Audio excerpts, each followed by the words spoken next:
We have Carrie Dad, who is from Cienfuegos in Cuba, uh, making a demonstration here how to make handmade Havana cigars. What she's taking now is the outside leaf, which is known as the wrapper. And she has to place that on the board. She turns that so the vein is inside, because leaves are organic and natural. One side has vein, more predominant than the other. Then she trims the top and the bottom. She takes away the veins from the bottom, and she cuts a straight line across the top so that you get a smooth edge on the finished cigar. She's cutting the cigar to size on the cutter here. That's what that's designed for, is to trim the cigars. Now she's rolling what is called a bunch, or the tripa, which is the inside leaves that she has blended earlier to make, which consists of the binder and the different types of filler, which gives the different flavors and the taste and the strength of the cigar and the aroma.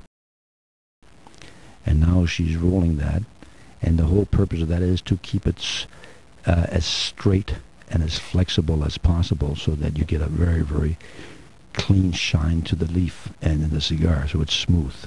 Now she has to keep trimming that leaf to make sure that she has a straight edge and that there's no cuts or rips in the leaf. So you need very good eyes, as a matter of fact, as well as very dexterous fingers.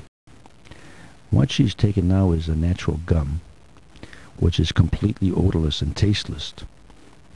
And this is the only place that the cigar has any kind of adhesive, is in the headpiece. And the biggest use for that type of gum actually is in medicine and in salad dressings. Now she will add a little kind of a headdress to the head of the cigar, which gives an additional little support to the head, and also makes it again a little more smoother and nicer in appearance.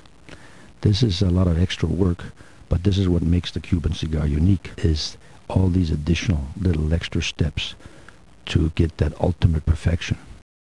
The tools of the cigar, of the trade in making cigars, consist of the board that she is working on here. She has an additional little soft board that she has put on top to make it a little more flexible when she cuts it with the knife, so that way you get a cleaner cut on the leaf.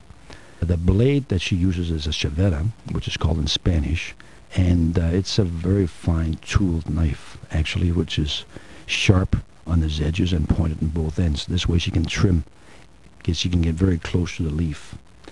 Then she has the cutter. The cutter, where she has the measurement of the length of the cigar, that she trims or cuts the cigar to size. The other tool that she has is the hole cut, and that is where she cuts the finished cap that goes on the head of the cigar when it's finished. The other thing there that's visible is what's called a mold, and that's to press the cigars and to maintain the uniformity of the shape. Each type of tobacco has to have a certain type of moisture condition. Each leaf has a different type of strength. So this is where the blending comes in. When the filler, which is the inside leaves that go inside the cigar, normally you use 3 different kinds, which is 3 different types of strengths, to give a uniform flavor and not too much of a bite, and still maintain a smoothness. Then that's surrounded by what's called the binder, which holds the inside leaves together, and then the last stage is the wrapper, which is the outside leaf. Now what she's putting on here is the cap, which is the last final stage in the cigar, and she caps the head.